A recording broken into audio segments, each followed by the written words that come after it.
What if you're falling in love with someone else, even you have a partner? Falling for someone while you're already in a committed relationship can feel like an emotional collision. Your heart is pulled into two directions, and the familiar comfort of your current partnership suddenly feels shaken. It often begins with an unexpected connection that awakens feelings you thought were dormant, making you question what's missing at home.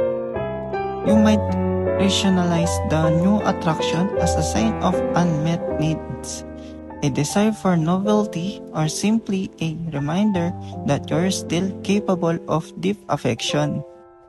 Yet, the reality of betraying a partner's trust brings guilt, anxiety, and a heavy sense of responsibility.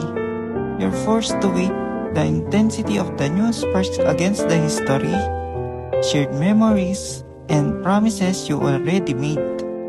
For me, choosing to explore the new feelings may mean confronting painful truths about your current relationship, whether it's truly fulfilling or merely comfortable.